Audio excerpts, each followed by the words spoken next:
به نام خدا. آیا معجزه را باور دارید؟ آن که معجزه را باور ندارد هرگز آن را نخواهد یافت.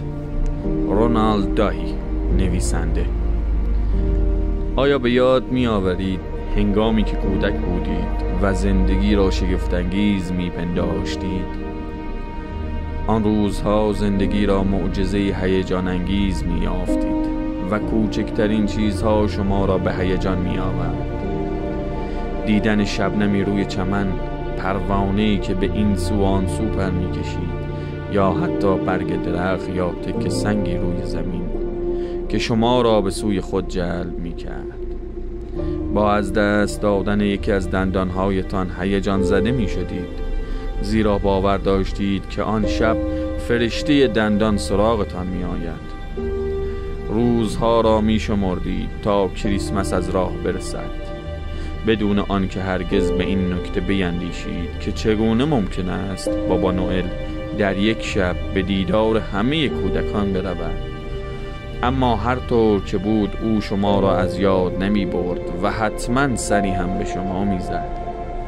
گوزنها می توانستند پرواز کنند، باغها پر از فرشته بودند و حیوانات خانگی شبیه انسانها بودند. رویاها رنگ واقعیت به خود می گرفتند. اسباب بازی ها همه چیز را می فهمیدند و می توانستید ستارگان را لمس کنید.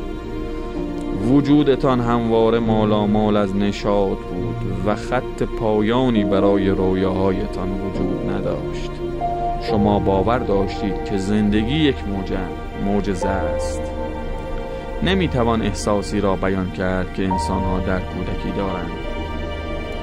آن روزها همه چیز خوب و زیبا بود و هر روز را جذابتر و پرهیجانتر از روز پیش می‌یافتیم.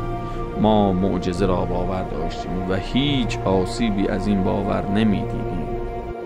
بزرگ که شدیم دنیایی از مشکلات و کوی از مسئولیت‌ها دور و برمان را گرفت.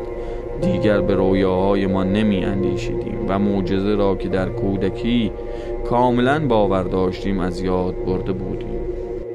اما همواره جذب کودکان می شدیم، زیرا در کنار آنها همان احساسی در وجودمان زنده می شد که در کودکی داشتیم، گرچه تنها برای لحظات زود گذر.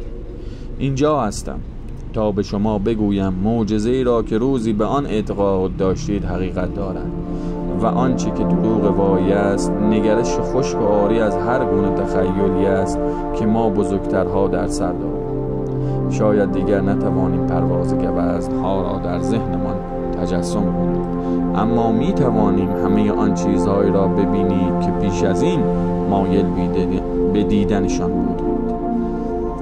آنچه را که مدت هاست آرزویش را در سر می پرورانید به یک بار رخ خواهد داد، بدون آن که واقعا متوجه شوید که چگونه رویاهایتان تبدیل به واقعیت شده است. معجزه همواره به شیوه‌های پنهان به وقوع می پیوندد و به خاطر همین موضوع است که ما را هیجان زده می کند. آیا اکنون آمادگی تجربه دوباره معجزه را دارید؟ آیا آماده اید مانند دوران کودکی باز هم زندگیتان سرشار از شگفتی شود؟ پس خود را آماده معجزه کنید. ماجراجویی ما به 2000 سال پیش باز می‌گردد، زمانی که زندگی با نوشته پنهان زیر و رو شد.